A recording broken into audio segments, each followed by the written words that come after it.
Hello everyone, আসসালামু আলাইকুম। Welcome to my blogs. কেমন আছেন সবাই? আশা করছি সবাই ভালো আছেন। আল্লাহর অশেষ রহমতে আমরাও সবাই ভালো আছি, আলহামদুলিল্লাহ। নতুন আরও একটি ব্লগ দেখার আমন্ত্রণ জানাচ্ছি সবাইকে। তো আজকে সকালে ঘুম থেকে উঠে বাচ্চাদের নিয়ে স্কুলে গিয়েছি রেগুলারলির মতো।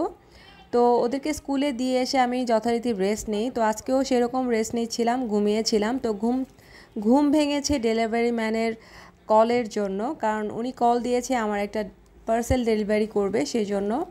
তো আমি একটা ফোন কভার অর্ডার করেছিলাম একটা পেজে। তো ওখান থেকে ডেলিভারি চলে এসছে অলরেডি। তো আমার তো পার্সেলটা দেখে খুবই ভালো লাগছে, আমি যেমনটা চেয়েছিলাম তেমনই হয়েছে। তো যাই হোক, পার্সেলটা রেখে তারপর নাস্তা করলাম। নাস্তা করে দুপুরে রান্নাবান্না করে চলে গেলাম। সন্ধ্যা মাগরিবের আজান দিয়েছে অলরেডি। তো আমরা বের হচ্ছিলাম। তো আমরা একটা শপিংয়ে যাব, রিদিশার জন্য গায়ে হলুদের একটা ড্রেস নিব। ভাবি টাকা দিয়েছে, ভাবলাম যে রিদিশাকে নিয়ে যাই সাথে, কারণ অনেক সময় আন্দাজে ড্রেস আনলে ওর গায়ে ঠিকমতো হয় না অ্যাডজাস্ট। তাই চলে যাচ্ছি ওকে নিয়ে একটু শপিংয়ের দিকে। তো সবাইকে অবশ্য ভাবি শাড়ি দিয়েছিল, কিন্তু রিদিশাকে শাড়ি দেয়নি। মানে রিদিশাকে আমাকে ফোন দিয়ে বলেছিল যে শাড়ি দিব কি না, আমি না করেছি। কারণ দেখা যায় রিদিশা শাড়ি পরে হাঁটতে পারবে না ঠিকমতো, আর ওকে শাড়ি পরে দেওয়াটাও একটা ঝামেলা, যেহেতু আমি নিজেও তেমন ভালো শাড়ি পরতে পারি না। তো আমরা মার্কেটে চলে আসলাম। তাই আমি ভাবিকে বলেছিলাম যে না, রিদিশা শাড়ি পরবে না, ও স্কার্ট পরতে পারে, তো ওর জন্য স্কার্ট নিব।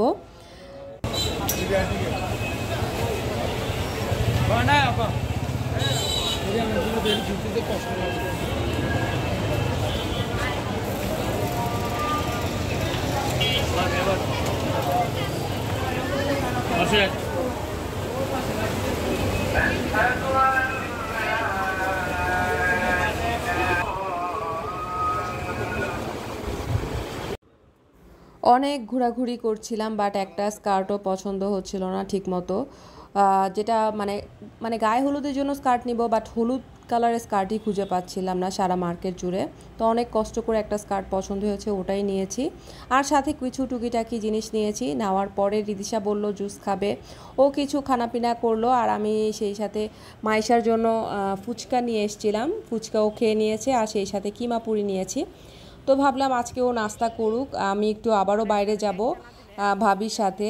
যেহেতু আমাদের ফ্যামিলি মেম্বার্স প্রোগ্রাম চলছে, ফ্যামিলি মেম্বারদের নিয়ে একটা গায়ে হলুদের প্রোগ্রাম, আর হচ্ছে বিয়ে শাদির প্রোগ্রাম চলবে। তো এই জন্য ভাবলাম যে একটা গিফট কিনতে যাব ভাতিজার বউয়ের জন্য, যেহেতু আমরা সব সময় ভাতিজা বউদের মানে বাড়ির বউদের গোল্ড দিয়ে আমরা বরণ করে নেই। তো এবারও ব্যতিক্রম হবে না। তাই আমরা চলে যাচ্ছিলাম ভাবিকে নিয়ে গোল্ড শপের দিকে।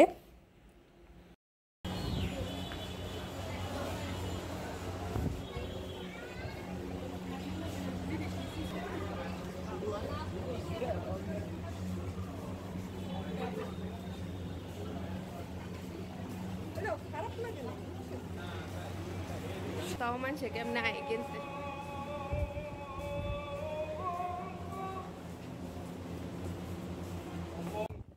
তো মার্কেটে যেয়ে শুনি যে গোল্ডের দাম আবারও এক দফা বেড়ে গিয়েছে, এখন 1,33,000 টাকা ভরি।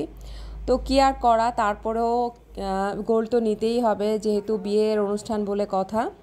তো খুঁজে খুঁজে দেখছিলাম আসলে কি নেওয়া যেতে পারে, পছন্দ হচ্ছিল। আবার দেখা যায় এত প্রাইস চেয়ে বসে, কি বলবো, যেটাই ধরি ওটারই প্রাইস আকাশ সমান প্রাইস। তো যাই হোক, আমরা খুঁজে খুঁজে দেখছিলাম কোনটা নেওয়া যায়, কোনটা দিলে ভালো হয়। তো যাই হোক, একটা নিয়েছি অলরেডি, নিয়ে বাসায় চলে এসেছি। তো বাসায় এসে তারপর চলে গেলাম ভাবির বাসায়। তো যথারীতি আমরা একটু লেট করে ফেলেছি, মানে শপিং করতে যে নাজেহাল অবস্থা যা হয় আর কি। একটার পর একটা শপিংয়ে যাচ্ছি, একটা শেষ হয় তারপর আরেকটা শপিং, মানে এত এত শপিং করা হচ্ছে যে কি বলবো। তো বাসায় যেয়ে দেখি সবাই ডালা সাজাতে অলরেডি বসে গিয়েছে। ভাস্তিরা সবাই একসাথে এসছে, ডালা সাজাচ্ছে। তো এটা হচ্ছে বউয়ের বিয়ের লেহেঙ্গা, তো এটাই সাজানো হচ্ছে। আর এদিকে শাড়ি, মুরব্বিদের শাড়ি, বউয়ের 3 পিস, বউয়ের কাজিনদের জন্য 3 পিস, সব কিছুরই ডালা সাজানো হচ্ছে। আমরা লেট করে ফেলেছি, কিছু করার নেই, কারণ শপিং মলে ঘুরতে ঘুরতে একদম অবস্থা খারাপ হয়ে গিয়েছিল। আমি তো আজকে সারাদিনই ধরতে গেলে বাইরেই ছিলাম, একটার পর একটা শপিং করা নিয়ে বিজি ছিলাম। তো এই তো এখন শপিং করে এসে দেখি ওরা অলরেডি সব কিছু গুছানো স্টার্ট করে দিয়েছে। এদিক দিয়ে ভালোই হয়েছে, আমার একটু কষ্টটা কম হবে। তো ভাস্তিরা মিলে সব গুছাচ্ছিল। এটা হচ্ছে বউদের জন্য দেওয়া হবে 3 পিস। এখানে প্রায় 8টা 9টার মতো 3 পিস আছে।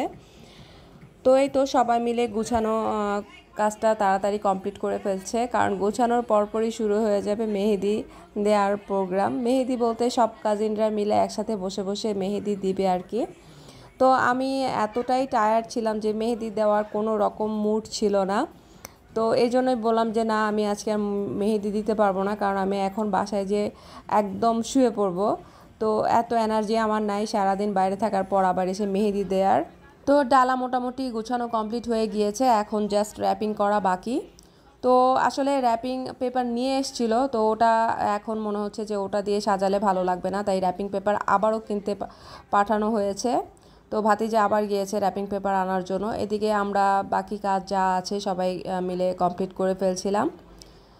তো এদিকে দেখছিলাম সবাই কি করা স্টার্ট করছে, এক একজন এক এক কাজে ব্যস্ত। কেউ বাচ্চা সামলাচ্ছে, কেউ মেহেদি দিচ্ছে, কেউ মেহেদি দিয়ে দিচ্ছে। তো বাড়ির বউরা মেয়েরা সবাই একসাথে খুবই এনজয় করছে মেহেদি প্রোগ্রামটা। তো রিদিশা তো অনেক হ্যাপি, সে এখন মেহেদি দিবে। আর মেহেদি দিতে পারলে সে তো মানে তার মতো হ্যাপি কেউই হয় না। তবে সবচেয়ে মজার বিষয় হচ্ছে সে মেহেদি দিতে যেমন এক্সাইটেড থাকে, সেরকমভাবেই মেহেদি ওঠানোর জন্য সে খুবই এক্সাইটেড থাকে। মানে মেহেদি দেওয়ার 10 মিনিটের মধ্যে সে একদম চিল্লানো শুরু করে দেয়, আম্মু এটা ধুয়ে ফেলবো, আম্মু এটা ধুয়ে ফেলবো। মানে তাকে মেহেদি দেওয়ানোটাও ইজি না এত সহজে। মানে সবার আগে তাকে দিতে হবে, আর ধোয়াতে গেলেও সবার আগে তাকে ধোয়াতে হবে। সে 10 মিনিটও রাখতে রাজি না মেহেদি। তো যাই হোক, কিছু করার নেই, বাচ্চারা মধ্যে এরকমই হয়ে থাকে।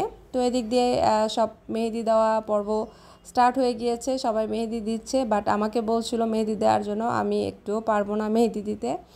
এখন বাসায় যাব, যে একটু খাওয়া দাওয়া করে আমি একদম শুয়ে পড়বো, কারণ মাথা পুরো ঘুরোচ্ছে, সারাদিন বাইরে ছিলাম। হয়তো সব শপিংয়ের ভিডিও একসাথে করা হয়নি, কিছু কিছু আপনাদের সাথে শেয়ার করেছি।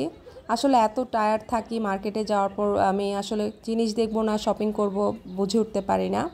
তো এই তো আমাদের সাথেই থাকুন, ব্লগে আরও নতুন নতুন অনেক কিছু আসবে প্রোগ্রামের। তো আজকে এই পর্যন্তই, সবাই ভালো থাকবেন, আর আমাদের চ্যানেলটির জন্য লাইক, সাবস্ক্রাইব, কমেন্ট করবেন। আল্লাহ হাফেজ।